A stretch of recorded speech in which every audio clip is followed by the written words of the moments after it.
Rush's EA Sports FC 25's exciting new 5v5 experience. Following community feedback, the newly announced EA Sports FC 25 is ditching the arcade-like Volta mode in favor of Rush. This brand new mode pits two teams of 5 players each against one another in an appropriately sized pitch of 63.7 by 46.7 meters, down from the standard 105 by 68 meters. The size went through various iterations to get it right. The main difference with Volta is that Rush fully retains the gameplay mechanics of the regular 11v11 mode when it comes to depth and balance of defending, attacking, dribbling, shooting, etc.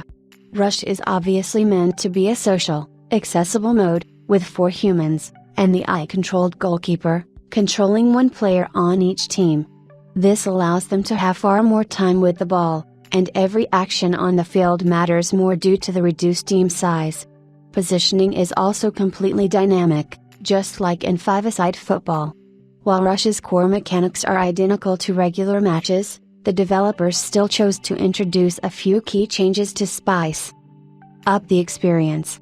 For example, the kickoff sees players rushing to the ball, Rocket League style. This does not apply to resuming the game after the other team has scored, which happens exactly like in real football. The offside line starts on the attacking third rather than the attacking half of a team to accommodate the different pitch and team sizes. Perhaps more intriguing is the addition of blue cards. This has been discussed quite a while in the real sports, although FIFA President Gianni Infantino confirmed earlier this year the idea was ultimately scrapped. The concept is essentially borrowed from other sports. Instead of a final red card that sends a player off the pitch for good, the blue card is a limited time ban, as you would see in hockey or water polo. Currently, it lasts for 1 minute, a standard Rush match lasts 8 minutes.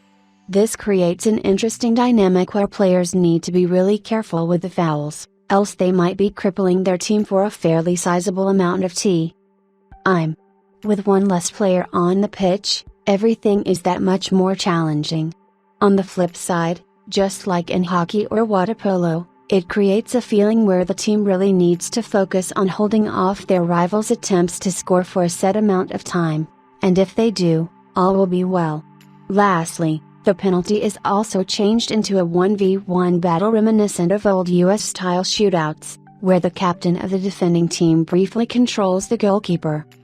While Rush is definitely a different mode of playing EA Sports FC 25, it is perhaps not quite accurate to mention it as a separate mode.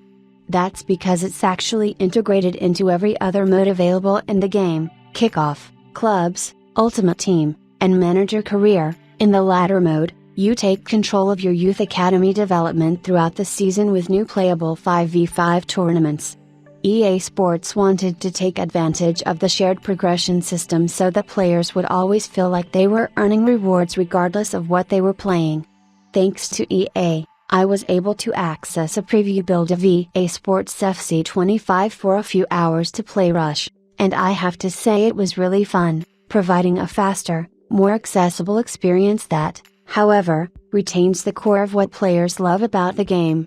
I played it as a single player, though, which inevitably felt more limited. The true potential of Rush will be unlocked online, with 3 friends with which you'll coordinate on who is in charge of taking care of that side of the pitch, for example.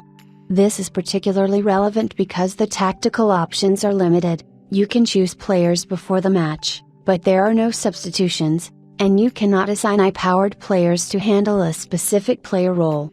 Rush will inevitably be tweaked a lot ahead of launch and even more so afterward, being a brand new experience, but I believe it has the potential to be a hit.